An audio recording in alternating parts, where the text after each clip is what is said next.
Eu mostrei que Meu Deus! Você não pode usar esses países! Você não entendeu! Só na porra do racismo, não! 20 anos de curso, porra!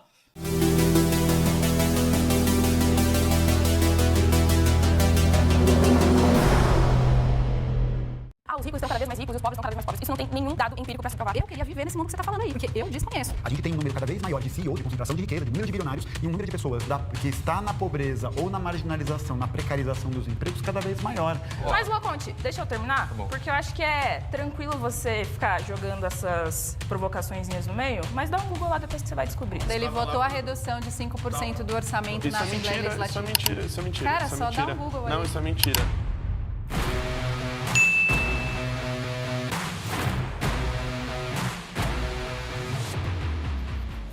A corrupção é inerente a qualquer sistema de poder. Se alguém concorda, pode vir.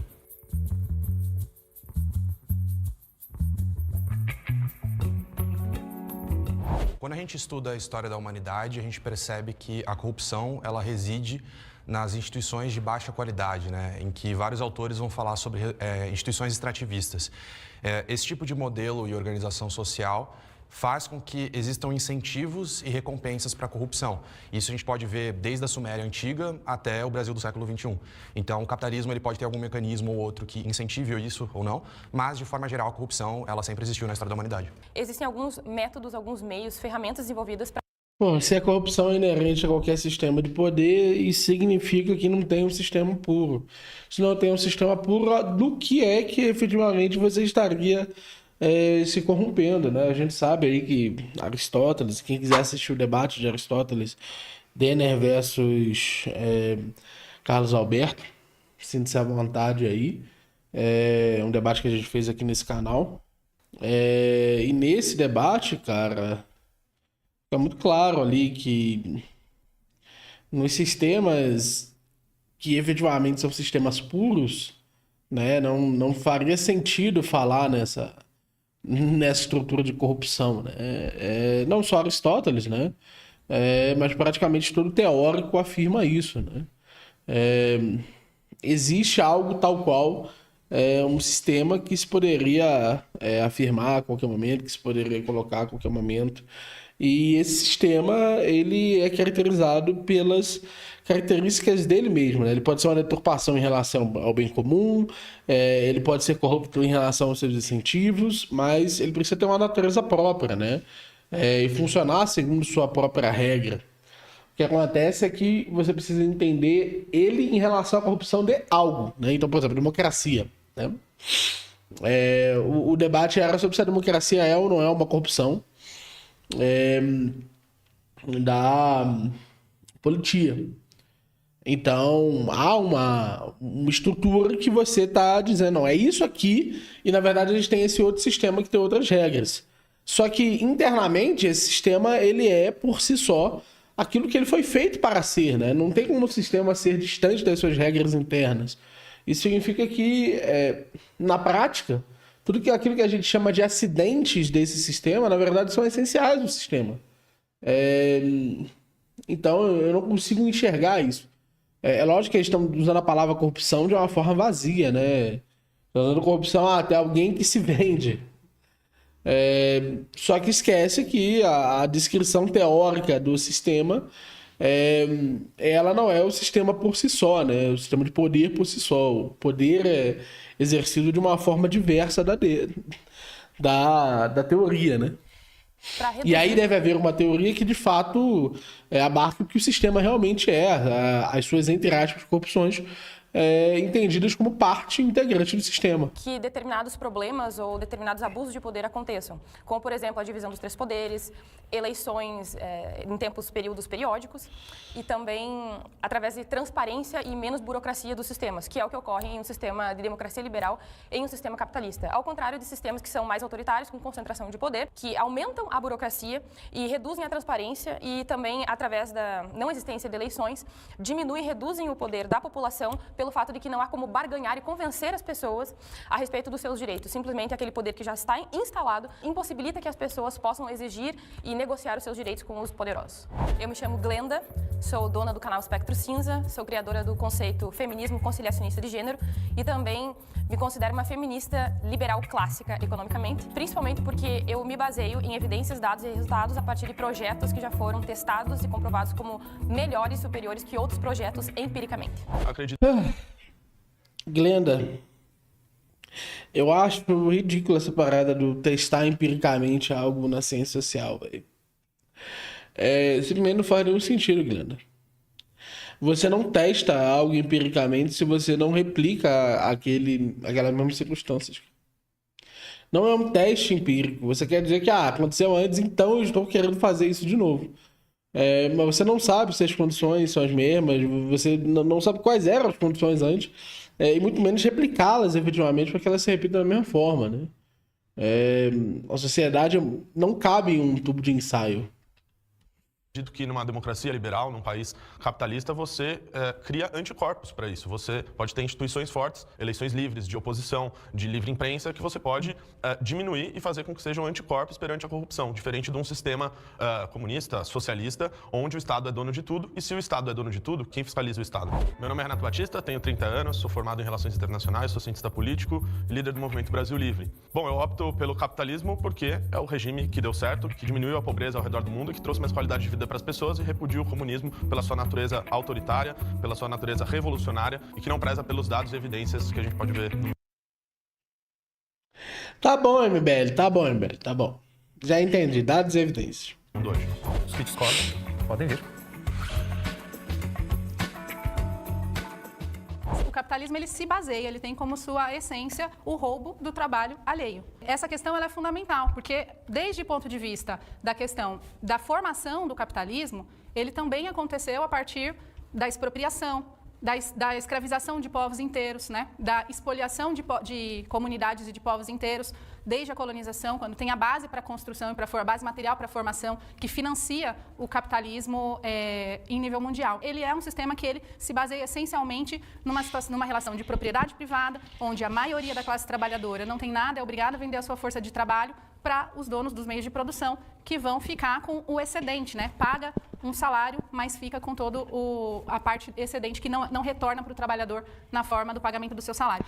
Isso aí poderia não ser chamado de corrupção por alguns, porque é uma relação que ela é escamoteada pela questão do salário, né? Que engana. Ou mesmo agora a ideia do empreendedor, parece que o trabalhador não tem patrão, e isso faz com que dê uma aparência de que as coisas são como elas devem ser. Mas a realidade é que nós temos uma sociedade que uma minoria enriquece cada vez mais e que uma maioria trabalha cada vez mais e fica cada vez mais pobre. Mas, né, vamos falar até do socialismo. Nós estamos falando de uma sociedade que não é baseada nas leis do mercado, que não é baseada na propriedade privada e que dá condições materiais para a sociedade superar o problema. Ela não se baseia, portanto, na corrupção e nem no roubo do trabalho alheio.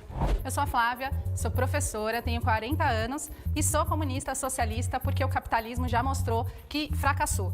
E por isso, diferente da esquerda da ordem, a gente defende uma revolução socialista no Brasil e no mundo. Porque a classe trabalhadora é quem tudo cria e é a ela que tudo tem que pertencer. Por isso, eu sou revolucionária, socialista e comunista. A corrupção, ela é fruto de um processo de separação que é criado exatamente pela diferenciação daquele que é proprietário privado e daquele que não é, né? Quando a gente observa a ocorrência da corrupção em outros sistemas ou em outros momentos históricos, a gente percebe que a corrupção ela vai existir. É o fato, é impossível não haver corrupção nesse sentido, né? Sempre existe alguém que é proprietário de um determinado bem e alguém que não é, né, cara? Não existe um meio termo. Se alguém é proprietário é porque os outros não são, né? Existir para poder garantir o... E nesse sentido, não é possível que todos sejam donos de tudo, né? O comunismo não trará uma propriedade comunal de absolutamente todas as coisas. As coisas serão usadas em uma determinada proporção e um determinado subconjunto, né? Foda. Ficou calado para a menina, deixou pro Gaiofato tomar. Eu tô evitando o processo, sei lá quem é essa mulher aí.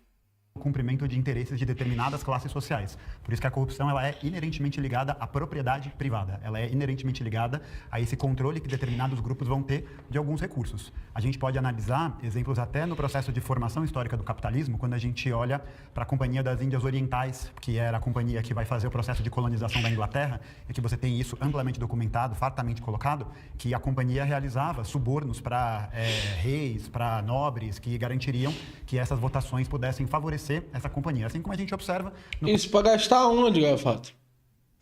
Galfato, para gastar onde que a Companhia das Índias Orientais existia, Galfato?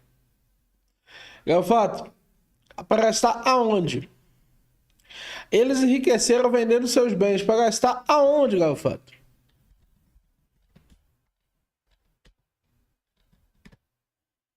Ah, porra.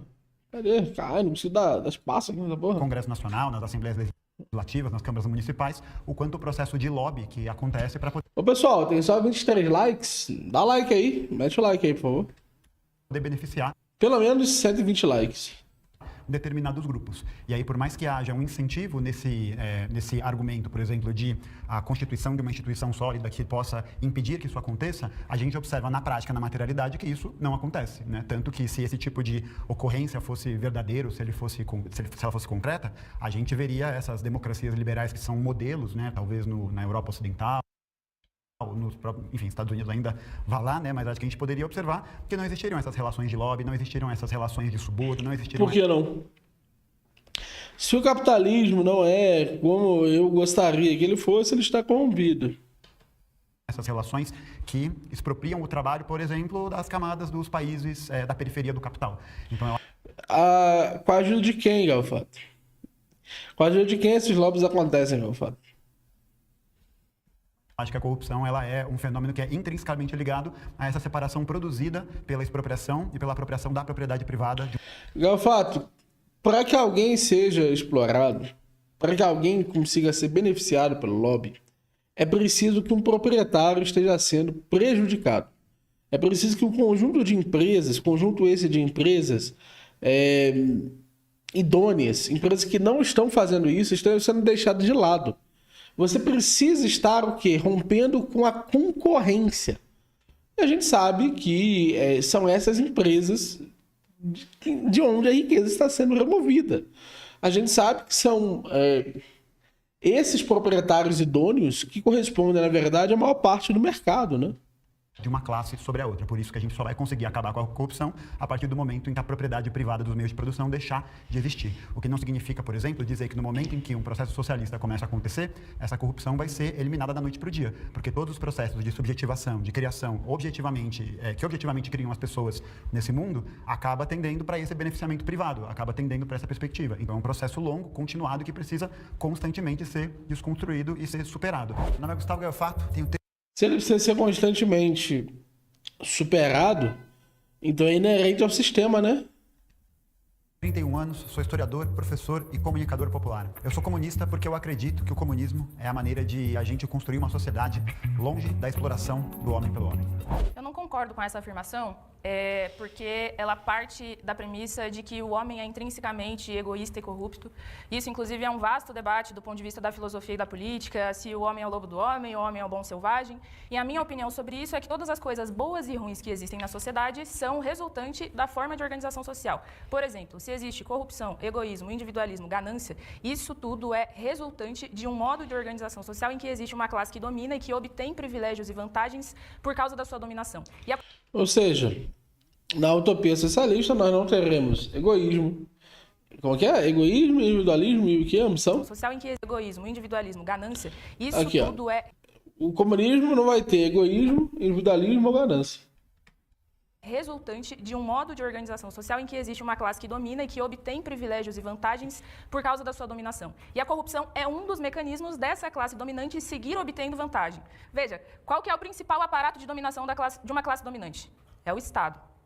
Na sociedade capitalista, o Estado burguês, independente do regime que possa adquirir, a depender do país, etc. Marx já dizia que o Estado burguês é o balcão de negócios da burguesia.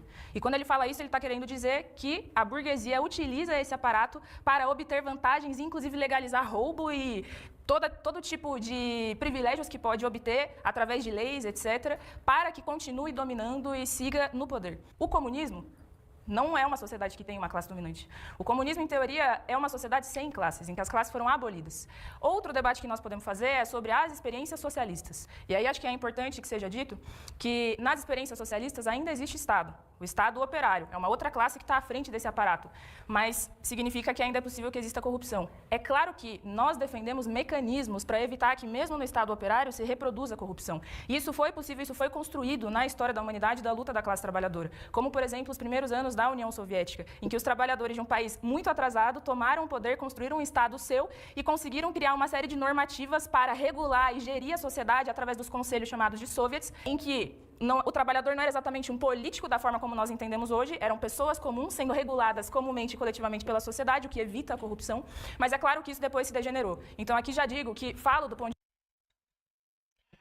Vou mostrar para os senhores uma coisa. A fome russa de 1921, também conhecida como fome povo Zilei, começou no início da primavera aquele ano e durou até 1902, foi uma grande fome que ocorreu na Rússia.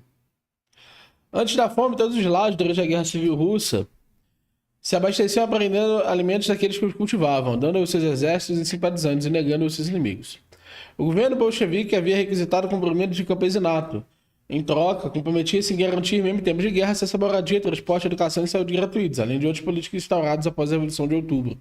Os camponeses ricos retinham seus grãos excedentes para vender no mercado negro, e se empenharam em tentar destruir a produção agrícola coletiva, promover ação de boicote e sabotagem à produção de alimentos, e cometiam assassinatos contra camponeses apoiadores da Revolução. Então, meus senhores, parece aqui que o sistema, os primeiros anos relacionados à Revolução Russa, ela definitivamente não foi um modelo sem corrupção. Na verdade, foi de corrupção endêmica, senhores. Endêmica. Fala isso quem não conhece a história. De vista de uma socialista trotskista que condena tudo o que foi o legado da burocracia soviética stalinista que degenerou a União Soviética e que esta, sim, se utilizou ali do aparato do Estado para tirar benefícios próprios para o seu grupo, para a sua camarilha. Meu nome é Mandy, tenho 29 anos, sou militante há mais de 10 anos e sou socialista e comunista e muito diferente do que é essa esquerda capitalista paz e amor.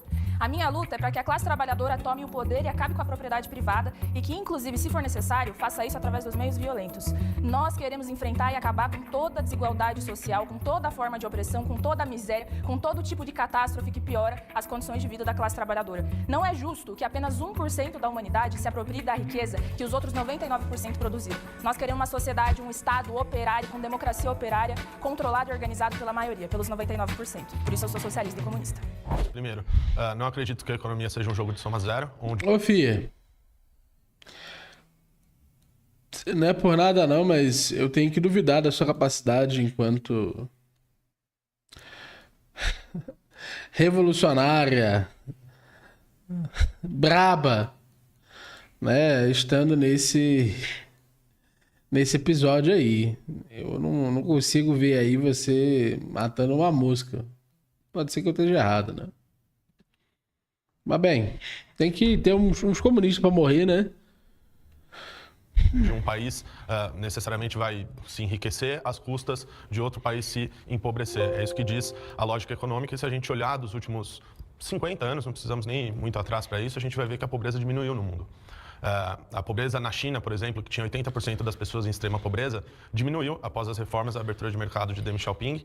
E se a gente olhar até mesmo para o Brasil, nos últimos anos, graças ao Plano Real e a diversas medidas econômicas que foram tomadas, a pobreza extrema diminuiu no Brasil. Isso não significa que a pobreza diminuiu às custas de outro país ou que outro país voltou a ter determinada pobreza. O segundo ponto é que, se a gente for olhar as experiências socialistas, né, que a gente já teve, passaram por revolução, a gente vê que a burocracia política acabou acabou tomando conta do Estado. E essa burocracia política se tornou altamente corrupta, com casos muito conhecidos de nepotismo, de corrupção política endêmica. Então, isso mostra que o caminho para se chegar até o comunismo, do qual muitos de vocês acreditam que não ocorreu, ou que não há uma experiência nesse sentido, é uma experiência que passa por uma vasta gama de corrupção, tal qual acontece também no sistema capitalista, e acho que os comunistas pontuam críticas ao capitalismo que são válidas em muitos sentidos, mas falta olhar para as experiências socialistas.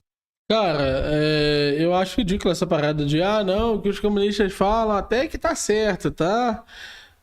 Cara, sinceramente, a não ser que tu se declare marxista, eu tenho uma visão sociológica marxista, a não ser que você vá tão longe quanto o Marx vai, como o Hoppe faz, né? O Hoppe diz, não, isso aqui tá certo, tal. Se ficar, tipo, ai meu Deus, eles não estão errados, olha que bonita essa crítica. Esquece, na verdade, que o marxismo ele é inteiro crítica, né? Então, se as críticas deles estão certas, eles estão certos por inteiro. Que vocês tiveram e mostrar que elas também foram altamente corruptas.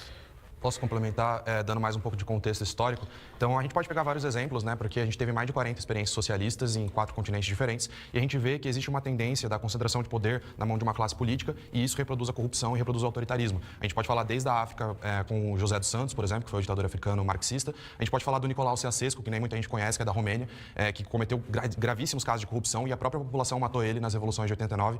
E falando sobre a questão da União Soviética especificamente, a gente já vê a centralização de poder ainda no governo Lenin, quando em 1918 ele proíbe que socialistas revolucionários e os mencheviques participem dos sovietes. Então, desde o começo, a gente vê que o Lenin centraliza o poder da União Soviética, direciona de acordo com...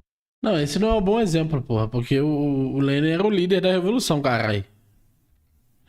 Isso não faz o menor sentido, pô. O Lenin foi votado. Não é isso que define isso.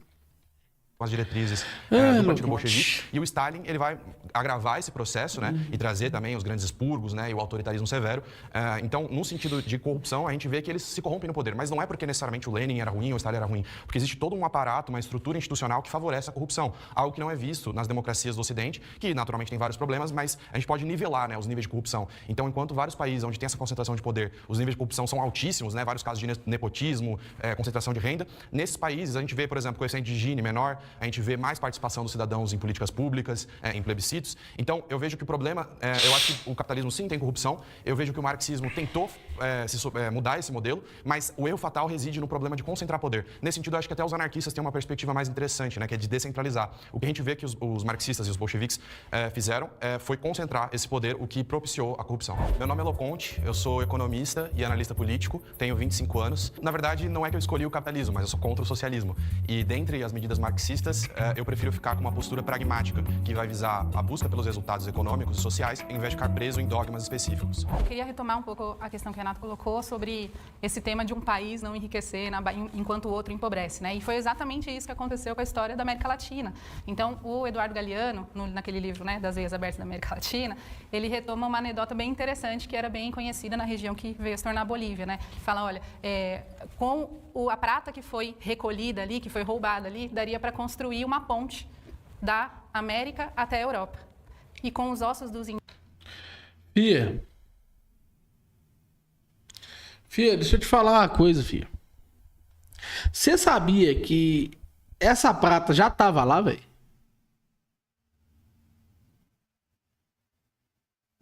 E essa porra desse país não era rico? Cara,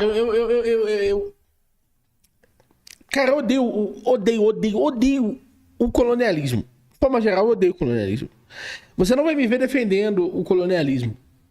Porque, evidentemente, é idiota, evidentemente, é uma ação que depreda, que reduz a capacidade de crescimento daquela região. Tudo isso, velho. Tudo isso é verdade, velho. Tudo isso é verdade. Só que, cara, esses recursos naturais, porque vocês, cara, vocês tratam como se a riqueza tivesse associado a quantos recursos naturais existem e a quantas indústrias existem. Vocês tratam como se ser rico fosse isso, cara. Ser rico é ter mais indústria e mais recurso natural. Vocês têm os dois, pode dar potência industrial. E aí, cara, Estamos resolvidos, velho. Não tem nem o que se perguntar, cara. Só que, cara, é muito estranho pra mim você dizer pra mim, não, o motivo pelo qual essa galera não cresceu foi por causa disso. Porque eles tiveram seus recursos naturais roubados. Meu irmão, eram regiões que tinham civilizações de 2000 anos a mais do que a civilização europeia, cara. Você me dizer que essas regiões, tanto na África, a África com muito mais tempo, com 10 mil anos a mais, quanto a América, não cresceram por causa disso, cara, isso é ridículo. Isso é ridículo. É simplesmente ridículo. Eles tinham a capacidade de crescer dessa forma e se desenvolver dessa forma, mas o sistema político e econômico que eles escolheram era ruim. Foi através das escolhas. Foi através daquilo que eles consideraram como sendo um sistema econômico e político ótimo. Então, não pode ser por isso, cara. Não pode ser por isso. Realmente não pode ser por isso. O Fred Henry falou, imagina o índio minerando ouro. Mas, meu amigo, era índio justamente porque não tinha levado em consideração os aspectos importantes da própria extração.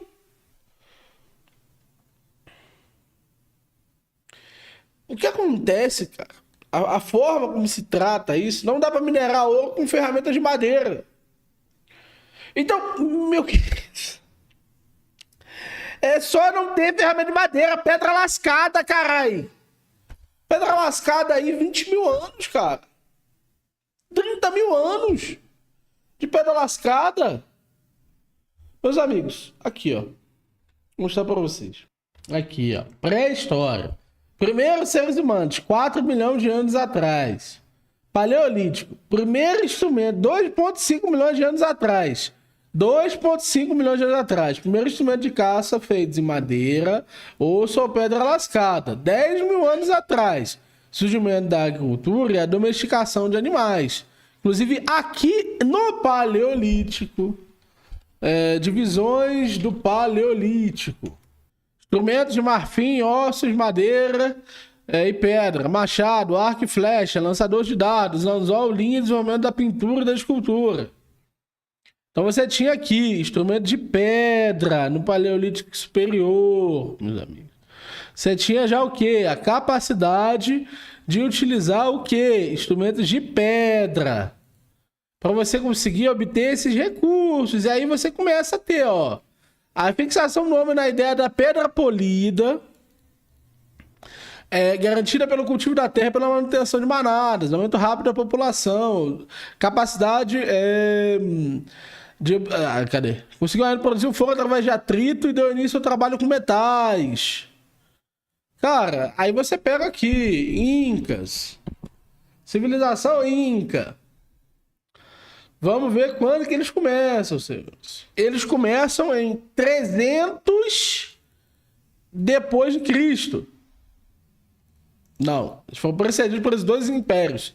Eles começam mais tarde, começam em 1100. Em 1100, cara, já era para eles terem todas essas coisas. Já era para eles serem capazes de identificar todas essas coisas. Não há nenhum impedimento para eles explorarem esses recursos. Nenhum impedimento. Não há absolutamente nenhum impedimento. Nenhum impedimento para eles explorarem a prata de sua própria região. O que fez eles não exploraram a prata dessa região? O fato que o sistema social deles não beneficiava efetivamente a busca por esses recursos. O fato que eles possuíam um sistema que beneficiava a guerra. Entende? É evidente, absolutamente evidente que eles poderiam ter feito tudo isso. É absolutamente evidente, não havia nenhum impedimento. E eles não fizeram. Então eles não ficaram ricos em virtude disso. Não porque eles não tinham, mas porque o sistema deles não colocou isso. Até porque, em termos de recursos naturais, a Europa é inferior à África e é inferior as Américas. É só isso, é só isso, só isso. Indígenas daria para construir outra ponte. Então, é assim, amplamente conhecido a história, né, do saque. Eu não estou nem entrando aqui no ponto da escravização dos negros e negras africanas, que foi a base material para a construção dessa sociedade que vocês defendem. Só queria fazer um ponto, você breve, sobre o que disse a Flávia. Primeiro, com a justificativa do colonialismo para justificar que a economia não é um jogo de soma zero, né? Se a gente olhar as experiências que a gente tem hoje, a gente vai ver diversos países que não foram países colonialistas e que, com os incentivos corretos, com as instituições corretas, puderam crescer e se tornaram, inclusive, hoje, potências econômicas muito maiores. Eu não queria dar spoiler dessa parte, mas, por exemplo, a Suécia, que não teve nenhuma colônia, é muito mais rica que a Espanha, que colonizou a Bolívia. Finlândia, Exatamente. Noruega, Dinamarca. Exatamente. E se a gente olhar, nem precisei tão para trás, no meu primeiro argumento. Meu Deus! Você não pode usar esses países! Você tem que... Não! 20 anos de curso, porra! Pra eles, a porra do imperialismo funciona assim. Eles estão captando os recursos que vêm em uma região, tornando pobre uma região, interferindo politicamente uma região. O recurso natural não é o problema. Se o recurso natural fosse o problema, estava respondido o problema. Tem ao menos um país rico que não foi colonial. Porra, a questão não é essa. A questão é, o sistema financeiro permite que países de terceiro mundo sejam países de primeiro mundo? É o que importa, porra. Caralho, não pode, velho, não pode. Você não pode dar esse pulo pra eles, você não pode tratar, esses países, a social-democracia, mas eles estavam sentados em um bolsão de riqueza europeia, voltado a todas essas estruturas coloniais, porra. Singapura e Hong Kong eram favelas, ficaram ultra ricos pelo livre mercado. Não. Mas a questão não é essa, meu querido. Isso não é o contra-exemplo nesse caso. Porque eles vão dizer que foi a inserção de Singapura e Hong Kong nos interesses imperialistas que fez isso. Se olhar no caso da China, que saiu de 80% de pobreza após a abertura econômica para 10%, 20%, se a gente olhar até mesmo para o nosso país, a gente vê que a pobreza diminuiu. Isso não foi em decorrência do Brasil ou da China estar colonizando outro país e fazer com que o outro país chegue à pobreza. Queria retomar a questão do outro lado, né? O que você colocou, Loconte, porque pegando as experiências reais, né? Vou usar um exemplo aqui da Venezuela. Então, nós temos hoje na Venezuela um setor que é uma burguesia bolivariana, vamos dizer assim, a gente até chama de boliburguesia, que controla o Estado e que, de fato, é altamente corrupta, que, na minha opinião, não é de jeito nenhum socialista. Mas eu queria falar no que se ampara essa corrupção. Porque essa é uma burguesia que chegou, né, a partir de um processo revolucionário, que foi aí, né, o chavismo, depois foi fruto desse processo revolucionário, de 89, Caracas, teve um monte de processo de luta lá na Venezuela, e aí chega o chavismo no poder. Só que não houve um processo de expropriação da burguesia. Teve nacionalização de coisas, certo? Mas não teve um processo de expropriação. O que acontece aí? Essa burguesia bolivariana, que, né, domina o Estado, inclusive de forma autoritária, posso dizer ditatorial, inclusive, porque é uma violência que se volta não contra a burguesia, mas contra o povo venezuelano. Tive lá 2 vezes, inclusive, estudando isso. Mas é uma coisa interessante, porque o que acontece? Qual é a base dessa corrupção? Exatamente a propriedade privada. Porque essa burguesia se associou com, essa burguesia nativa, vamos dizer assim, se associou com as empresas estrangeiras, com os que têm um caráter altamente parasitário, não é de hoje, sempre teve, sobrevivendo principalmente da renda do petróleo e, portanto, não constrói, não produz praticamente nada e é altamente rentável, muito mais cômodo. E aí esse setor realmente se associa e ganha muito dinheiro com isso, porque vale a pena. Mas isso tem a ver exatamente com a manutenção da propriedade privada e com o fato de o chavismo ter optado aí por não desenvolver um processo de fato rumo ao socialismo, né? Até usa o nome do socialismo no século XXI, mas eu sou marxista, eu costumo analisar as coisas não pelos nomes, né, que as pessoas se chamam, mas pelas suas relações materiais, pelas relações de classe, pelas relações que tem com o Estado, pelas relações que tem com a propriedade privada. Eu acho que é fundamental. Fia, presta atenção, Fia. Você tem uma revolução socialista, ok? Essa revolução socialista gera uma nova elite, ok? Essa nova elite, agora, ela comanda tanto politicamente quanto economicamente essa região. A partir de agora, você afastou a distinção que havia entre o poder político e o poder econômico. Todo mundo que exerce poder econômico exerce poder político. Ok? Quando você diz que você tem uma burguesia e essa burguesia, ela, criada por essa estrutura, ela não foi expropriada, você está dizendo o quê? Você está dizendo que parte dos burgueses que você queria que fossem expropriados não foram expropriados. Só que uma coisa que você não captou foi que justamente os que não foram expropriados foram aqueles que apoiaram a revolução. Porque, desculpa, é um erro histórico crasso dizer que não houve expropriação de burgueses dentro da Venezuela. A gente teve ali pelo menos 30% ou 40% de toda a propriedade privada da Venezuela sumindo de um dia para o outro. Ok? Imediatamente. Porque foram justamente daqueles grupos que estavam em oposição à revolução. Então, é muito claro ali. Aqueles grupos que não estavam, eles foram considerados o quê? Considerados apoiadores do regime. Eles colocaram as suas fábricas, colocaram seus negócios a serviço do regime. Então, eu não consigo entender, primeiro, dentro da lógica mais clara de como funcionaria uma revolução socialista, eu não consigo entender o que exatamente essas pessoas deveriam ter feito. Né? É claro ali que foi uma questão de manutenção do próprio sistema baseado numa tomada de decisões da revolução. Ok? É óbvio, é imediato, é direto. O Marx Cade falou, igual no Partido Nacional Socialista, quem não cooperava com o regime é Deus, exatamente. É uma questão muito clara, muito clara, muito clara. Muito, muito, muito clara. Então, também a gente observar ao longo da história, especialmente no século XX, em que a gente percebe que existe uma interferência direta no posicionamento das burguesias internacionais com relação às questões econômicas nos países da periferia do capital. Então, quando a gente observa a atuação, por exemplo, da burguesia estadunidense em conchavo, em conluio, em conjunto com a burguesia brasileira, para poder realizar o golpe empresarial militar de 64, é isso que vai acabar criando o processo que vai inserir o Brasil dentro de uma lógica econômica capitalista que nos leva ao neoliberalismo, né, que nos leva nesse atual estado das coisas, e é também um momento em que a gente percebe que existe esse processo na prática não só do suborno, não só do apoio econômico, né, institucional, mas mesmo no apoio das armas, né? A gente consegue observar que governos populares, que governos que são legitimamente eleitos pelo povo, são retirados do poder para o atendimento desse circuito mundial capitalista, né? Para que a gente também entenda que essas relações, elas não estão condizentes só com uma burguesia internacional malvadona e o povo brasileiro em abstrato sofrendo esse processo. Porque a burguesia brasileira lucra muito com a corrupção que acontece aqui e que é patrocinada por essas empresas estrangeiras. Enquanto isso, a gente também observa outras experiências em outros momentos em que a interferência estrangeira, né, em que essa interferência que vai garantir a continuidade da corrupção de governos como o de Fulgêncio Batista, como a corrupção que existia no governo do próprio Pinochet, que foi preso por isso depois de ter aplicado um golpe em 73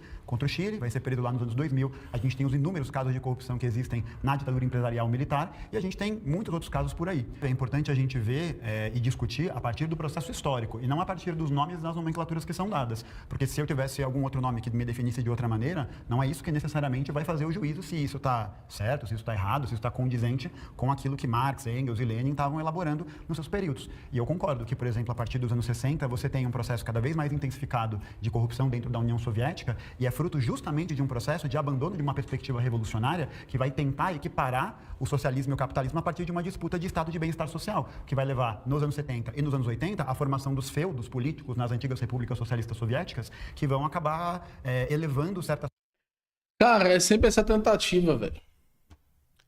É sempre essa tentativa de dizer que o Stalin foi homem íntegro, completamente honesto, completamente... não tinha nenhuma corrupção com o Stalin, velho. Quem quiser entender por que isso tá muito, muito errado, velho, lá na plataforma a gente tem um curso, velho. Esse curso chama-se Tragédias Comunistas. Aí, a gente tem um curso chamado Tragédias Comunistas. O RSS...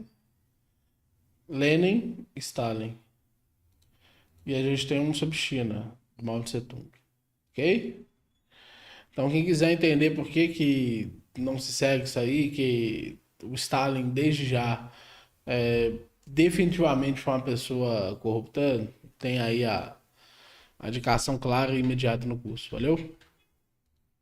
famílias e certos grupos ao poder permanentemente, justamente porque elas observavam que nos países liberais, nas democracias burguesas que existiam, esses dirigentes, essas pessoas que eram muito importantes, tinham vidas de verdadeiros reis, né, de príncipes e tal. Stalin. Enquanto que esses dirigentes, mesmo estando em posições de vantagem, né, em Tipo posições Stalin. de gestão em relação à classe trabalhadora de uma maneira geral, dos Meus senhores, sabe quantas reuniões o Stalin fez? Quantas reuniões o Stalin fez? Em todo o período que ele governou a União Soviética? 2.